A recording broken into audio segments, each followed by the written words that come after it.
Hey guys, this is Gabriel Lorenzi, creator of the blog Grupo Dicas, one of the biggest travel blogs in the world, and today I am here to give you the top 10 tips from Rome, but they are the best ones. We gathered all the tips from all our videos, all the articles from our blogs, and put together a very complete and objective video with the 10 tips that you can't miss before you travel there. So guys, don't forget to give us the like, subscribe to the channel because that really helps us a lot, and buckle up!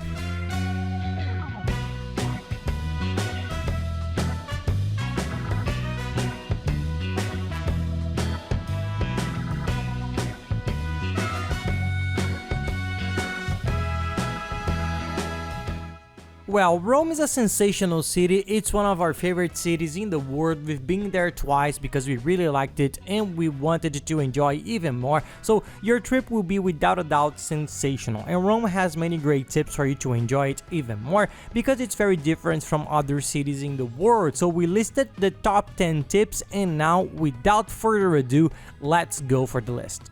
The number one tip, folks, is the one that we think will influence your entire trip in the choice of date. If you travel in high season, it's a bit complicated in Rome. You're not only because of the crowding. Crowding is always the main factor that ends up being negative when you travel in high season for a place. But in Rome, the problem is the climate. If you travel in the summer, which is July and August, it is very hot. You won't be able to do things. You will have to stop and rest. It's uncomfortable. We have already traveled in July and it was really bad, and in the winter it's also very cold. Sometimes it can even snow depending on the year, so you also end up not being able to enjoy it as much because most of the things in Rome are all open air, the monuments, the museums, the archaeological things that have been kept, so it's all open air. You will walk a lot and you will be very exposed to the weather. So if you can avoid it and manage to travel between the months of February to June, then September to November is already great. It's the best time. But also, if you can only travel during high season, no problem, it will be good anyway.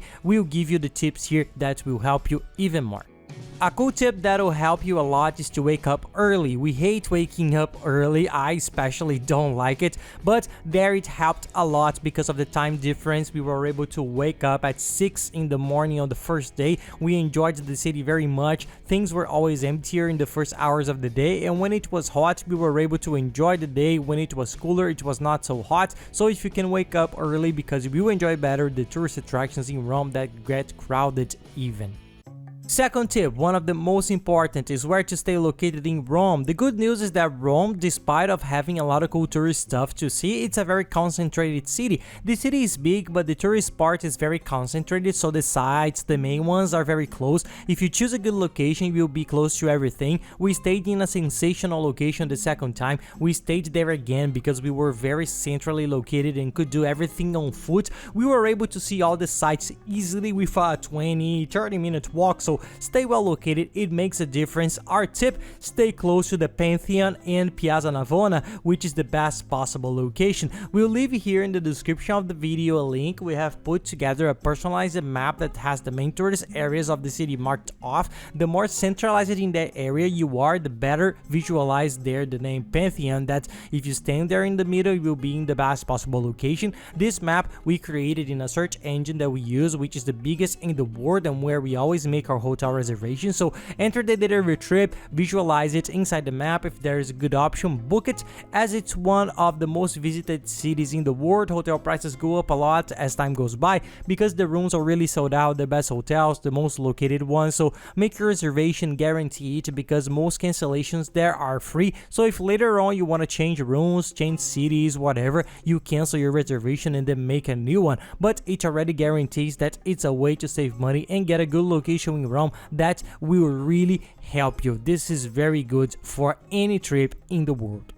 And the third tip, which is related to the second one, is the transport issue. The public transportation in Rome is very good. There are many buses and there are many subway lines. You can get around a lot using them. We didn't need to use them. We heard a lot this tip from people, use subway a lot, but we were located in this region here on the map and it was sensational. We did everything on foot. There was one or another tour further away that we ended up taking a cab back to the hotel because we were a little tired, but the farthest was the Vatican, which was about a 35-minute walk, so it's very easy to get around there either by bus or subway. No problem, there are plenty of subway and buses to use, and the cabs are also very easy. We used them without any problem. Oh, and a tip, when you arrive from the airport, to make your life easier, the tip that we always mention is hire a transfer or a shuttle. That is a private driver who takes you to the hotel. That helps a lot. It's a safety. The person will already be waiting for you with the sign there at the airport exit, and you will be with your luggage, so it's a bit tense and uncomfortable moment, and you already have an extra security for the hotel. You can leave everything stored, you won't have any problems.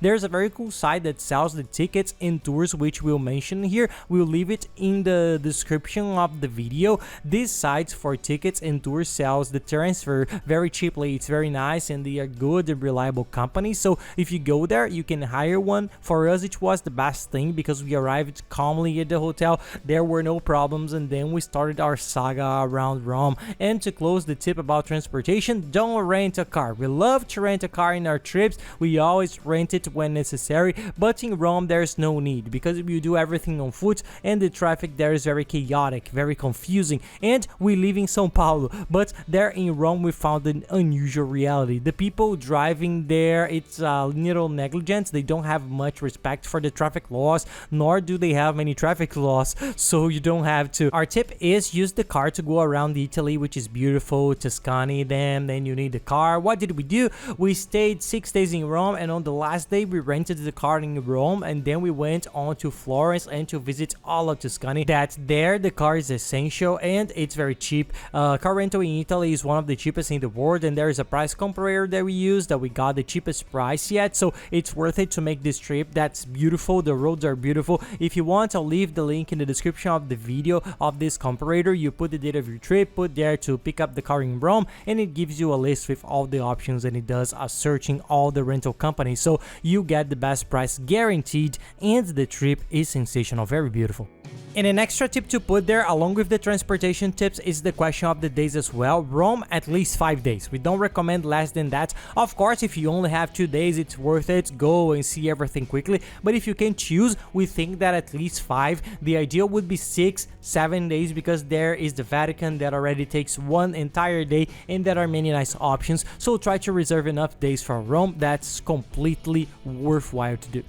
The fourth tip is organize the tours. This helps a lot in Rome. Sometimes people say, I want to do this tour this day, that is the coolest, and this one here, but depending on the choice, they can be very far from each other. You will spend a lot of time walking and end up not enjoying both. You get tired, you waste a lot of time, so organize well. In Rome, with a good map, you can make a nice division. For example, the Vatican Museum, which is further away, is where you will see all the Vatican attractions. In the middle of the way, there is the Castle Sant'Angelo, which is very nice, that you already know too. You can pass by the bridges of the Tiber River, which is a beautiful place, and you will know everything in one day. The Colosseum is at another end, near the Roman Forum. The Palatine and the Victorian, which is a very nice museum too, so you can see all this in one day too. Then you go upstairs to Piazza di Spagna, to some other areas up that are very beautiful. The Trevi Fountain is a little bit nearby further up also. The north, you have the Villa Borghese, which is a beautiful place, so you can visit the day you go to Piazza di Spagna.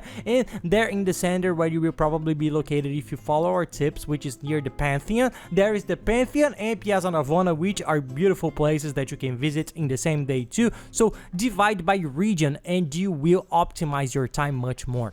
And guys, any questions you have, no matter how silly, send it to us and we'll help you plan your trip. We'll answer your questions, give you tips on the itinerary, which city to visit or not, with the greatest of the pleasure. Send it on social networks, that's even easier. Add me there, @PyLorenz. You can send me a direct message, whatever, and we'll answer and help you with great pleasure. We're always posting our travel tips, our trips around the world, and our family routine for our little ones there, which is a blast. So you can send your questions. Our sixth tip, this is the most important one because it's mandatory. Guys, for those who don't know, international travel insurance is mandatory to enter almost every country in Europe, including Italy. So make sure you have travel insurance because it's very important and mandatory. Even if it wasn't, we recommend it because we always do when we leave our country, because it's very cheap and covers you for any unforeseement that you may have during your trip. Medical consultation, hospitalization, which is a fortune out there, loss of luggage, it has several covers and it's very good, and it's cheap. For you to enter Europe, the requirement they make is that a travel insurance has the coverage of medical assistance of at least 30,000 euros. With this, you're clear to enter there. So if you use a comparator, we'll leave it here below in the video description. Along with all the other links, there is also a link to the insurance comparator, which compares all the insurance companies and shows you the best prices and options. It's much cheaper, and they are good and reliable insurers, registered, and are the largest in the world. So for you to have an idea, I'm going to talk about a reasonable value, okay guys, because it varies a lot from place to place and season to season. But for 10 days in Europe, you will spend an average of 22 euros, so the value is very cheap when compared to all the coverage it offers. Even if it wasn't mandatory, make sure you travel with travel insurance, and it's very fast. In 5 minutes you buy one, receive the policy by email, and you can travel to Italy with it. It's very easy. 7th tip, water. This is a very important item. It's funny to say, but why? There are 2 tips. The first one, when you go to a restaurant in Italy, anywhere else, also in Europe and in the United States, if you ask for water, they will ask you, oh, a bottle of water. You will buy the bottle of water, which is their bottle. The bottle, you will buy the little bottle, right? They will bring you a bottle of water. You will pay 6, 7 euros. We only see it on the bill after the 3rd day, and then you pay a fortune. Doing the calculations on each meal, 2 per day times 10 days, 20 meals, paying 7 euros per bottle of water, doing the conversion, which is not cheap. Most of the time it's very high, so it ends up being a fortune. There in Europe and in the United States, they drink tap water because it's filtered, so they are not used to buying water. So when you arrive at the restaurant, ask for the tap water, which is the water from the sink. It's their custom, everybody's used to it, and it's not ugly to ask because they drink this water themselves. They bring you a big glass of ice water with ice. It's very free, in a courtesy of the house, and you save a lot of money. And tip number 2 is the water to take with you on the tours. A nice differential in Rome, which we haven't seen in any other city, is that they provide free water for everyone. In the Roman Forum and in the Colosseum, there are some very beautiful and different fountains where you can fill your bottle for free, and there are machines scattered up around the city for you to fill up. There are even some that have sparkling water. You can save 2 or 3 euros per bottle, which you would buy in the tourist attraction, and it's not cheap, right? Buying a bottle of water, as we saw, can be very expensive in the end of the day and the calculations. Number 8, the cell phone. Guys, who travels today abroad or even within the country or to the beach, anywhere without using a cell phone? You can't. Especially in Rome, you will use the internet a lot to get around, to go from one place to the other, to search for information about places. Use Uber when necessary in the places that have them, okay? Because Italy is kind of irregular, so take a look when you're going. So there are several things connecting with people, posting on social networks. You can't travel without internet. And for you to travel with your plan here in your country, you have to activate your international roaming, which is a fortune. It's the worst. The chip is buy a chip for, well, buy an international prepaid chip, which is the best option. You can either buy it there. We don't recommend it because it's a little cheaper, but it's a very little different. We did the math once. It was a little bit of a difference, but it's complicated there. You have to look for stores, you have to speak the local language, configure your cell phone. It was very unpleasant. Now we only buy before in our country. You buy over the internet. That are very good companies. We will leave the link here of a chip that's sensational. We only used it in our last trips. In Italy, it worked even in the most distant cities. The service was sensational, and in a few days they delivered it to our house. It's a very good company, reliable, and with quality. The price is very good, the plans are very good, and they delivered it at our house. We put the chip in when we got off the plane in Italy, and we were able to go out using the internet. It was cool. So buy the prepaid chip and your trip will be much easier, and you can do everything there and use the internet all you want. Tip number 9. This is a personal tip from us. It's something that we love and we find very different when we go to Italy in general, not only in Rome. It's gelato. It's their ice cream. It's called gelato. The texture, it's a little bit different, but it's like the traditional ice cream. It's sensational. Don't miss it. There is it in many places in Rome. When you go for a walk, you'll find it. There's a special one. If you can, put it on the map, on Google Maps. See when there's one to buy. It's called Venti. It has several stores spread around it. It's the best ice cream we have ever had in our lives. Lee and I are crazy about it, especially the Nutella one. You order it there and ask for the Nutella one. It comes with big chunks of Nutella melted into the ice cream. It's more Nutella with ice cream than ice cream with Nutella. We think it's really cool to recommend it because it's really good. If you go there, tag us in any of the pictures, post it, send us a message, because we really like to see people enjoying it, and comment if it was worth it or not, because it's very nice to do.